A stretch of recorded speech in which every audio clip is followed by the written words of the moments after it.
Nous voilà en zone mixte à Amiens. Vous voyez, on va faire le tour un peu du propriétaire. Hop, ça c'est l'entrée ou la sortie pour rejoindre le bus là-bas. Et là donc dans la zone mixte, les Guingampais qui sont dans le vestiaire que vous voyez ici, zone visiteur, zone visiteur. Voilà, ils sont là, ils vont arriver face à moi dans quelques minutes après ce revers. 3-2 à Amiens, Guingamp qui est pourtant revenu deux fois au score avec une première égalisation de Ryan Grieb, une deuxième égalisation de Jacques Sioué sur penalty et puis ben, Guingamp a à chaque fois donné les cartouches à l'adversaire pour qu'Amiens marque, parce qu'Amiens n'a pas eu grand chose. En deuxième mi-temps, c'est environ 70% de possession de balles pour en avant. Au total, c'est 7 occasions pour en avant à peut-être 2. Il y a quand même 3 buts pour Amiens. Bon, c'est le constat, il est là, c'est que Guingamp a plutôt dominé, mais Guingamp n'a pas été efficace. Alors, autant face au but, il y a quand même 2 buts marqués, il y a un gardien aussi en face qui a fait le boulot. Autant défensivement, c'est là que ça a été très compliqué. Sur le premier but, il y a la passe de Sissoko qui est pas nette, et puis la défense de Ryu qui est pas suffisamment, comment dirait-on, pas suffisamment sèche non plus. C'est pas une vraie intervention de défenseur. Il accompagne Mbaye plutôt qu'il ne défend sur Mbaye. Puis il y a ce penalty, alors surface, limite de surface, bon, mais penalty sifflé et à l'arrivée avec une faute alors de Ryu. Il y a Piri aussi qui est dans le coup. Et bon, bah ça évidemment c'est compliqué là-dessus. Puis sur le troisième but, bah, le problème c'est que ok, il y a un premier duel perdu dans la surface, mais il y a surtout Bakayoko qui a beaucoup trop de liberté au deuxième poteau et qui est laissé tout tranquille, tout seul. Alors, on est dans le dur avec les blessures et les suspensions, Pierre-Yves. Bah oui. Forcément, là, il manquait quand même un titulaire par ligne.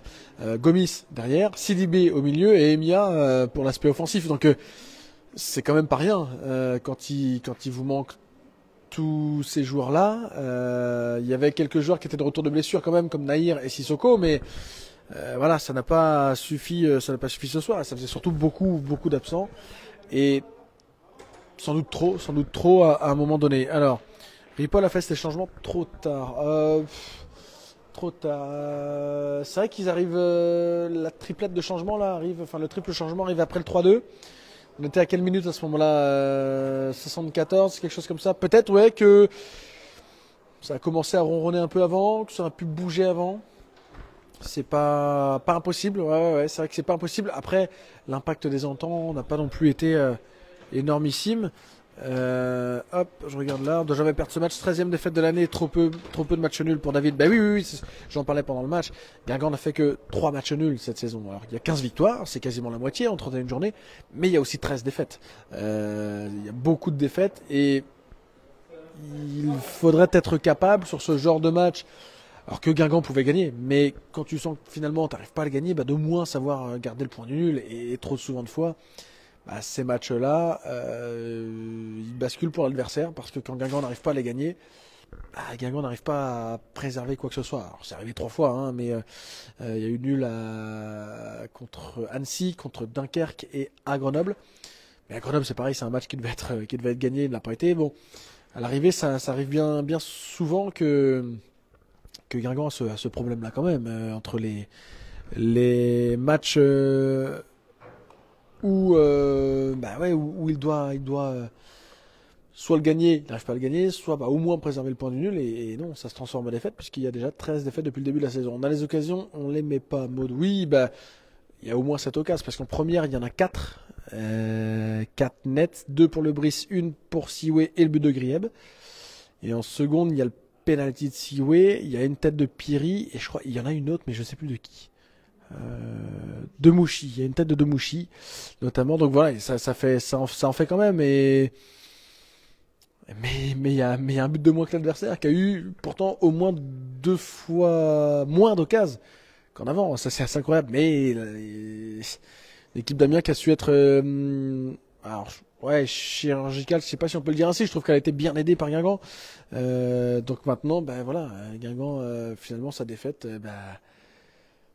On va pas dire qu'elle est logique parce qu'effectivement, vu le match, non, mais quand il y a tous ces phénomènes-là qui s'accumulent, c'est pas tout à fait illogique non plus finalement à l'arrivée. Laval et Dunkerque qui gagnent ce soir. Oui, en plus Dunkerque prend 6 points d'avance. Donc la 4e place est à 6 points, il ne reste plus que 9 à prendre. Donc c'est très compromis évidemment pour finir maintenant au-delà de la 5e place. Et puis pour la 5e, Laval a battu Rodez, donc Laval revient à 2 points. Bastia et Annecy sont à 4 mais n'ont pas joué. Bastia ira au Paris FC demain et Annecy recevra Lorient. Donc match face aux 2 premiers, on verra ce que ça donnera pour eux, mais il y a potentiellement un des deux qui peut, enfin ou les deux, hein, qui peuvent revenir quand même tant qu'ils n'ont pas joué.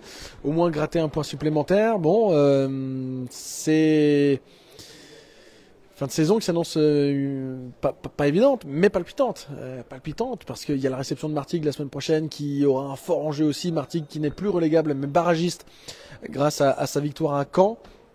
Donc il viendra défendre aussi chèrement sa peau à Roudourou.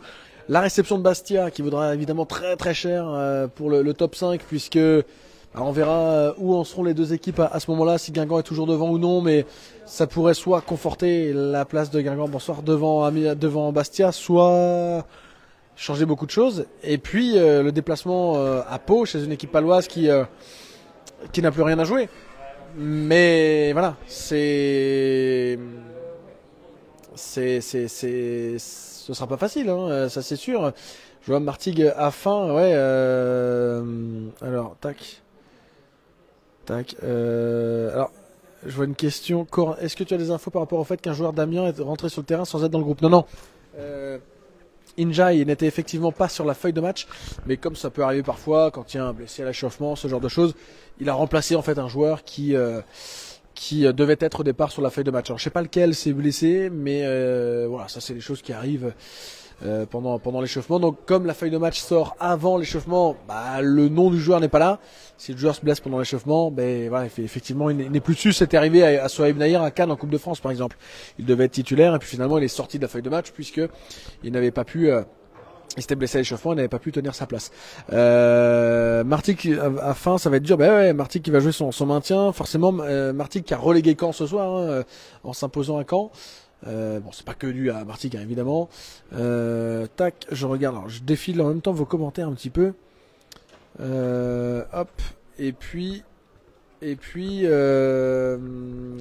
il y aura le match face à Bastia, qui franchement, celui-là.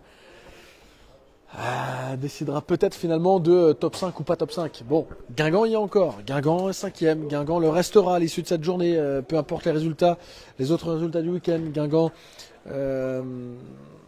aura toujours les cartes en main. Maintenant, tout ça, faut le transformer. Sylvain Ripoll qui arrive en zone mixte.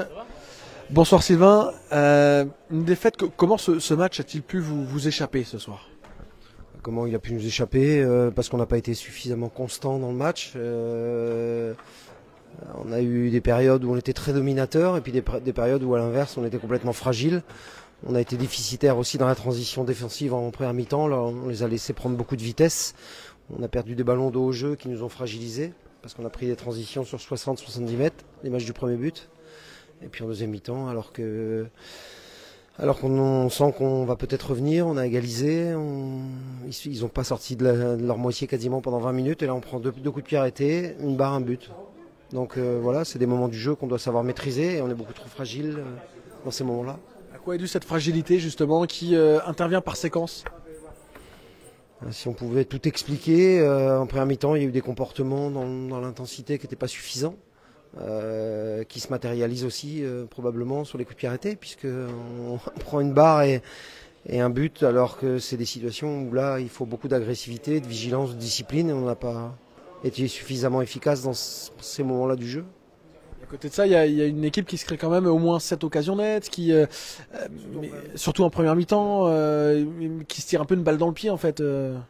C'est un peu l'impression qu'on a ce soir, c'est de tirer une balle dans le pied. Maintenant. Voilà, il reste 3 matchs pour bien finir. Le match de vendredi sera important pour reprendre des points parce que ce sera quand même la meilleure façon de moins regarder dans le rétro. Cette série-là, elle arrive peut-être aussi au mauvais moment, finalement, dans un sprint final où voilà, tout le monde se bat pour ses différents objectifs à différents étages.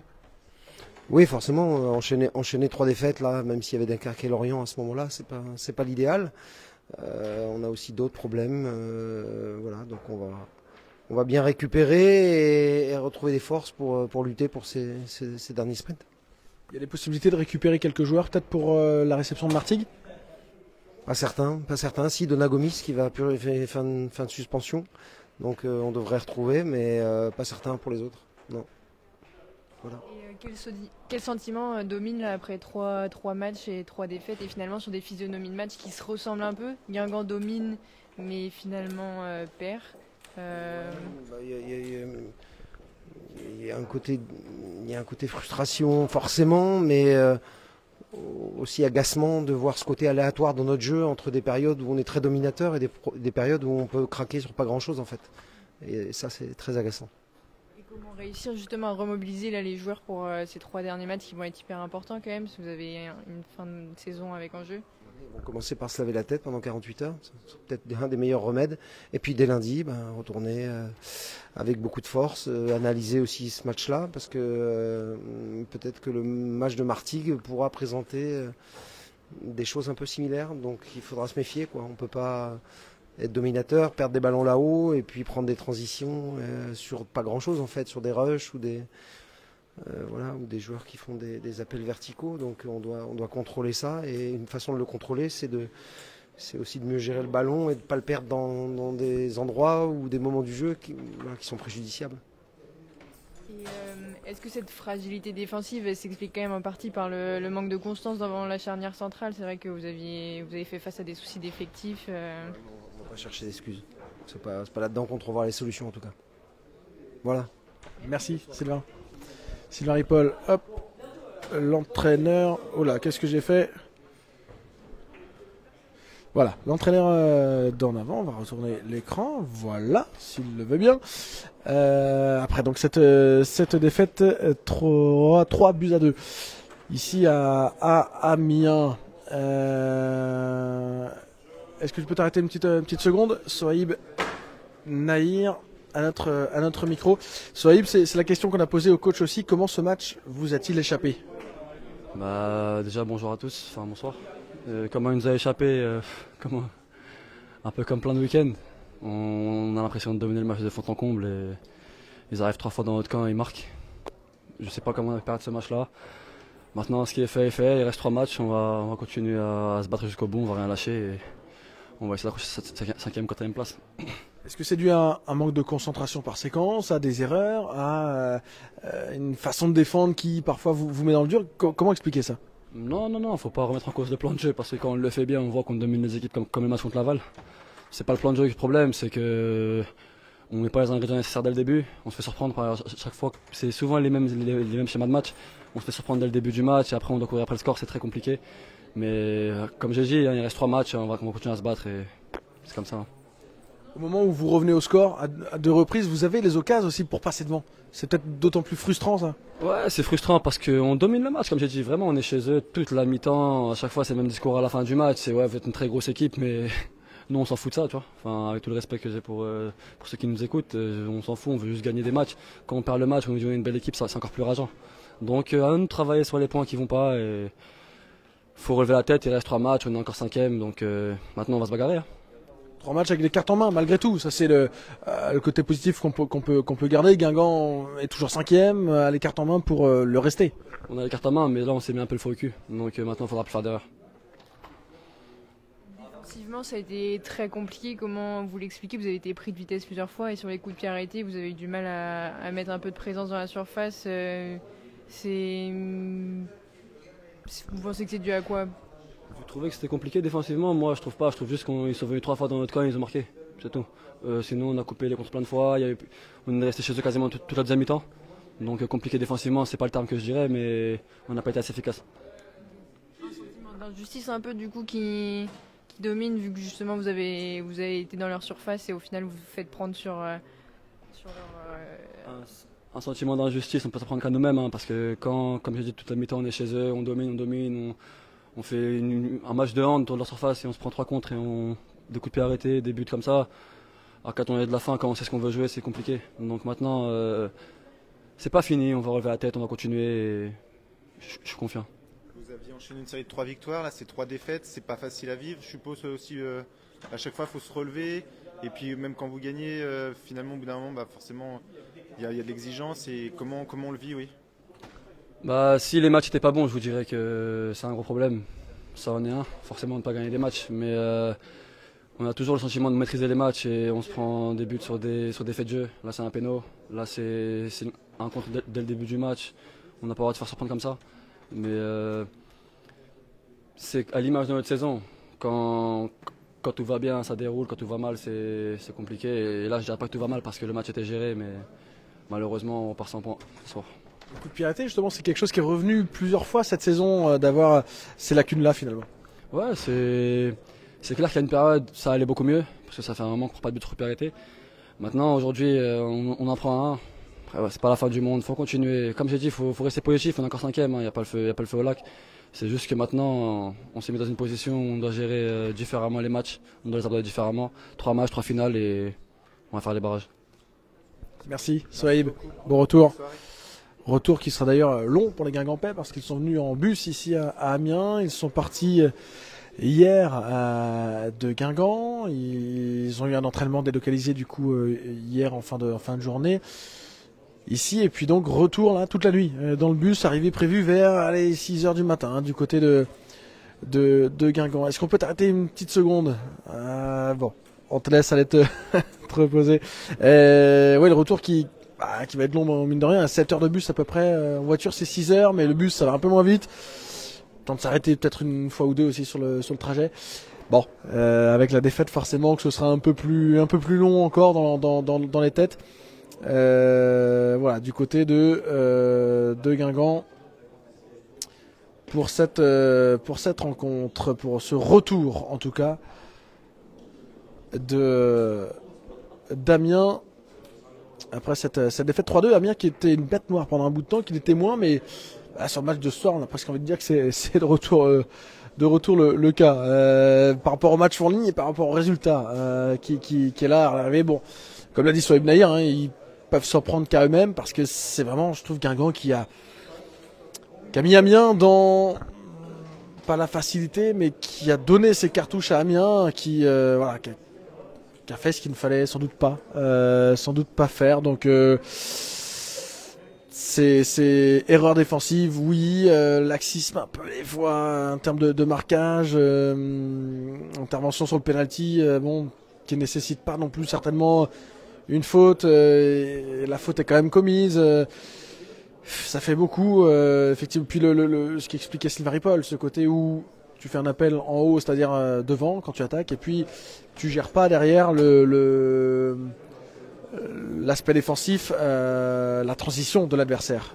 C'est bien d'avoir un bloc haut, d'être porté vers l'avant, de chercher à se créer des occasions, mais il faut savoir gérer la transition de l'adversaire. Et c'est vrai que Guingamp peut avoir ces lacunes-là. On l'a vu sur le premier but évidemment, on l'a vu quelques fois en deuxième mi-temps aussi, alors de manière moins nette parce que dans ces cas-là Guingamp n'avait pas concédé forcément grand-chose là-dessus, mais il n'empêche que ces situations-là ont existé et Guingamp doit être capable de faire mieux en vue d'aller chercher le top 5, en vue de s'assurer ce top 5 parce que parce que Guingamp y est pour l'instant. Et il reste 3 matchs. Et rien n'est assuré. Rien n'est encore certain du côté de Guingamp. Il y avait 5 points d'avance sur la 6e place. Il n'y en a plus que 2. Ce que je disais l'autre jour, avant le match de Lorient, pour moi, il faut 2 victoires d'ici la fin de la saison pour s'assurer le top 5. Mais ces victoires, il faut aller les chercher. Il faut être capable d'aller les chercher. Est-ce qu'on peut t'arrêter un petit instant, Brighton? Allez, on t'a eu avant le match, on va t'embêter un tout petit peu sur l'après aussi. Hop là, que je rappuie ici, ça n'a pas bien tourné. Voilà. Brighton, ce match, plein de frustration sans doute parce que vous avez les occasions pour marquer, vous avez une domination sur Amiens, mais on a l'impression que vous donnez aussi les cartouches aux Amiennois. Oui, c'est un peu un bis repetita.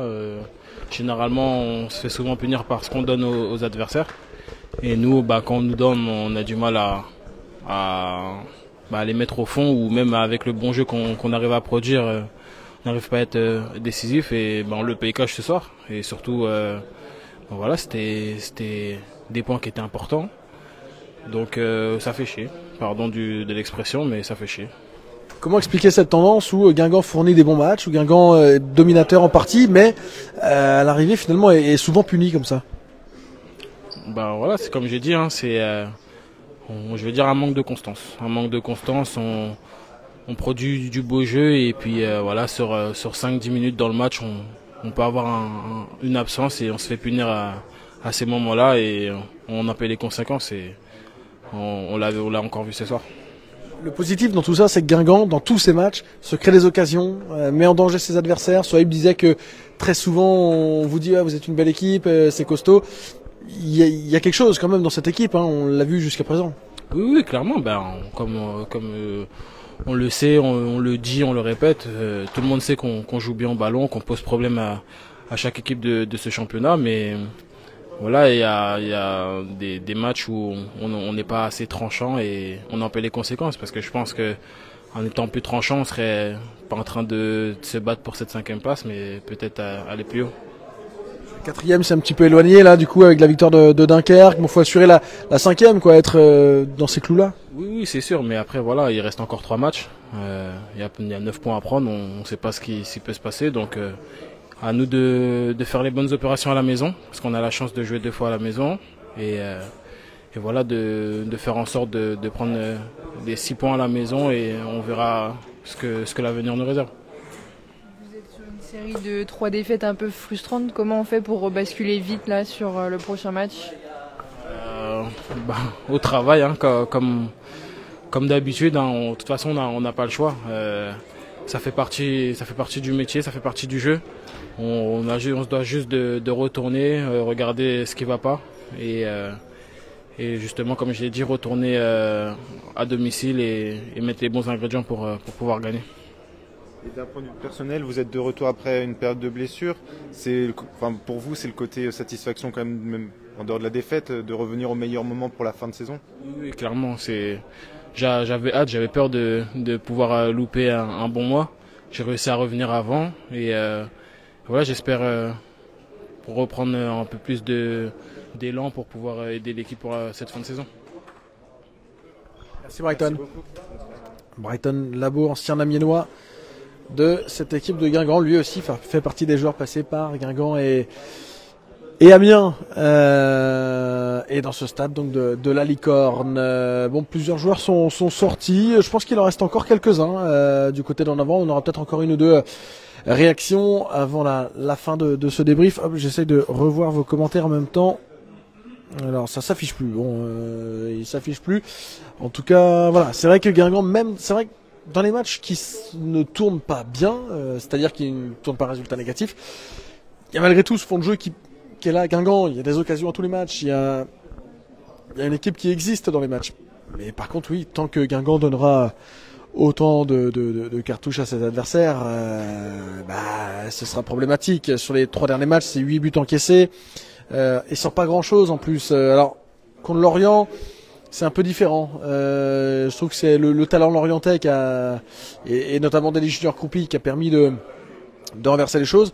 Évidemment, les buts arrivent avec aussi des erreurs de l'adversaire, donc tout n'était pas parfait du côté de Guingamp. Mais je trouve que là, c'était plus l'adversaire qui s'était révolté au moment où il avait choisi. Pour les matchs, par contre, à Dunkerque et ce soir à Amiens, Dunkerque, ok, avait fait une partie du boulot effectivement pour prendre l'avantage, mais Guingamp n'avait pas été non plus exemple de tout reproche défensivement. Notamment sur le premier but qui est bien emmené par Courtet et où finalement voilà un de ses coéquipiers ouvre le score, c'était Yacine qui avait marqué. Là ce soir sur les 3 buts, très clairement les 3 sont évitables quoi. La contre-attaque, le penalty, le but sur le coup franc. Autant il y a des fois on dit ok, comme contre Lorient, Kroupi c'est fort, Lorient c'est fort. T'es battu alors que t'as dominé pendant 1 heure, t'as mené aussi au score. Mais t'es battu. L'adversaire est un cran au-dessus. Autant là, tu te dis que tu peux nourrir d'un regret parce que Amiens n'a pas été au-dessus et c'est pas vraiment procuré ces occasions lui-même. Et surtout, Guingamp a eu à chaque fois les occasions de prendre l'avantage, mais sans le faire. 1-1, à 2-2. Mais voilà, ça n'a pas permis de marquer, de gagner, ou en tout cas de prendre l'avantage ici au stade de la Licorne. Les autres résultats, donc on a dit victoire de Laval contre Rodez, de Dunkerque contre Grenoble, Caen qui est relégué en national après sa défaite contre Martigues, et du coup Martigues qui se relance sacrément avant de venir à Guingamp la semaine prochaine. Victoire 3-0 à Caen, Martigues est 16e, donc barragiste. C'est Clermont qui est relégable, Clermont qui a déjà vécu une descente l'année dernière, qui pourrait peut-être vivre une deuxième relégation en 2 ans. Alors on ne le souhaite pas aux Clermontois, on le souhaite à personne, mais il faudra bien des clubs qui descendent évidemment à la fin. Et pour l'instant, les Clermontois sont dedans dans la zone rouge. Par contre, Martigues, c'est devenu, on fera les comptes pendant la semaine pour un avant-match, mais c'est devenu un petit client quand même de cette phase retour. À l'extérieur notamment, il y a eu pas mal de points grattés, un petit peu plus à domicile depuis qu'ils ont retrouvé leur stade Francis Turcan aussi. Bon, c'est une équipe qui, lorsque Guingamp est allé là-bas c'était quoi, fin novembre ou début décembre? Début décembre, le 5 décembre je crois, elle avait à peine 10 points je crois, à peine 10 points, elle en a 28 aujourd'hui. Donc c'est qu'évidemment il y a du mieux, mais voilà, c'est une équipe qui a été gagnée à Laval par exemple. Ce sera pas aisé, ce sera pas aisé face au Martigues de gagner la semaine prochaine à Roux-de-Roux. Bon, si Guingamp est final dans le top 5, va quand même falloir gagner un match ou deux minimum, un minimum, deux je disais, moi je pense que ça suffira avec 2, mais il faudra un minimum, et il va falloir que ça arrive assez vite quand même pour en avant. Réception de Martigues la semaine prochaine, de Bastia la semaine suivante, et déplacement à Pau sur la dernière journée avant, on l'espère, pour en avant de prolonger la saison avec les playoffs. Les playoffs, d'ailleurs, la dernière journée de championnat ce sera le samedi 10 mai, et le premier match de playoffs ce sera le mardi 13 mai. Voilà pour Guingamp dans cette Ligue 2. Alors j'essaye de voir si ça bouge, je vois personne bouger dans le couloir. Alors je vois que le début du couloir, pour tout vous dire, le couloir qui mène au vestiaire. Il y a un petit virage là dans le couloir, ce qui fait que je ne vois pas la totalité jusqu'à la porte des vestiaires, mais pour l'instant pas de mouvement. On va attendre encore quelques minutes évidemment. J'aimerais bien avoir vos questions. Je vais essayer de faire rebouger tout ça. Non, mais ça veut plus s'afficher. Depuis que j'ai retourné l'écran, ça ne veut plus s'afficher, hélas. Voilà, comme ça. Ici donc au stade de la Licorne, Benjamin Janton, l'adjoint de Sylvain Ripoll, qui va rejoindre le bus. On attend des joueurs évidemment. Et qui pourrait-on avoir? Alors, si on arrive à avoir peut-être Victor Lobry aussi, tiens, un ancien Guingampais, pourquoi pas. Si on arrive à avoir d'autres joueurs d'en avant, ce sera aussi avec plaisir. Qui reste que je n'ai pas vu? Qui reste, il n'y a pas grand monde, Hugo Picard est sorti je crois quand on était avec Sylvain Ripoll. Est-ce que Jacques Sioué, je crois que Jacques Sioué est sorti aussi. Quoique je suis pas sûr en fait, Jacques Sioué peut-être pas. Peut-être qu'on aura Jacques Sioué dans quelques instants s'il n'est pas sorti. J'ai un doute, j'ai un petit doute pour tout vous dire. On aura peut-être quelqu'un d'autre. J'ai pas vu Théo Lebris, donc à moins qu'il m'ait échappé, mais je l'ai pas vu. Peut-être que Théo Lebris on pourra aussi l'avoir. Comme une des dernières réactions de ce débrief ici à Amiens, 31e journée de Ligue 2, et Guingamp donc qui s'est incliné 3-2, mené 1-0 très vite, égalisation de Ryan Grieb, joli but sur une passe d'Hugo Picard pour sa 100e en Ligue 2, pour sa 100e avec en avant, qui a délivré une passe décisive, et puis l'autre but ensuite Guingampais.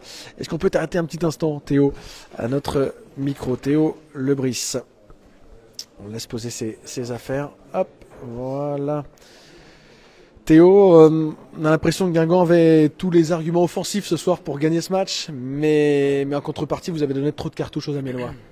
Ouais, c'est ça, j'ai l'impression que c'est notre problème depuis maintenant un petit bout de temps. On n'est pas assez tueur en fait, que ce soit des deux côtés, offensivement et défensivement. J'ai l'impression que dès que le ballon est dans la moitié adverse, on prend une occasion. Et nous, les petites choses qu'ils nous donnent, on n'arrive pas à sanctionner non plus.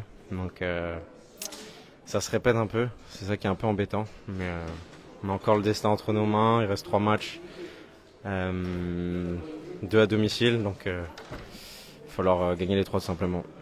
Le coach disait ça aussi, que lorsque vous attaquez, c'est un peu la transition qui est difficile à gérer de l'adversaire. Comment tu expliques ça? C'est quoi l'explication derrière tout ça? Je pense qu'on manque un peu de caractère, tout simplement. Même notre entame de match, on commence plutôt bien avec le ballon, mais défensivement, on est beaucoup trop loin des adversaires, on les laisse jouer beaucoup trop.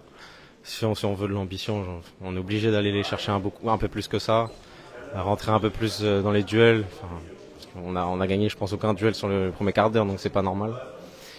Et puis, par séquence, on gagne plus de duels et puis on revient dans le match. Et puis on a l'impression qu'on a le match un peu en main et puis on refait encore les mêmes erreurs, donc c'est dommage. Justement, au début de match, on vous a vu faire beaucoup de gestes justement pour faire monter le bloc, c'est ça? Et même avec Siwe, vous échangez pour presser ensemble, c'est ça? C'est ça, la sensation qu'on leur met 5-10 mètres de pression et puis ils dégagent direct devant. Donc c'est dommage qu'on ne l'ait pas fait un peu plus parce que je pense qu'on aurait pu récupérer encore un peu plus de ballons et puis avoir encore une plus grande maîtrise parce que là, en restant comme ça médian, on a été passif en fait. Et puis après c'est des bons joueurs de ballon, quand tu les laisses un peu dans le confort forcément, ils vont nous faire tourner, donc c'est ce qui s'est passé. Il y a des coups de pied arrêtés aussi qui vous ont secoué un peu ce soir. Le 3e but, il y a eu un poteau juste avant aussi sur un corner. C'est quoi les lacunes là-dessus? Coup de pied arrêté, il n'y a pas grand chose à part l'état d'esprit, l'attitude, et puis voilà, du 1 contre 1 en fait, du marquage et puis gagner son duel tout simplement. Ça paraît simple à dire comme ça, mais ça rejoint un peu tout ce que j'ai dit auparavant sur le caractère et tout, mais attention, moi le premier, je me mets dedans aussi. Je pense que c'est ce qui nous manque aujourd'hui. Merci Théo. Merci beaucoup, bonne soirée. Théo Lebris, milieu d'en avant, qui était titulaire ce soir et qui donc n'a pas pu éviter la défaite d'en avant. Il a eu 2 énormes occasions aussi. Enfin, une frappe, l'angle s'est un peu refermé, frappe croisée, trop croisée. Et une frappe sauvée sur la ligne par Régis Gertner, le gardien qui était en dédicace là, avec des supporters amiénois. Je crois que c'en est terminé du vestiaire Guingampais. Tout le monde est sorti. On va se quitter là.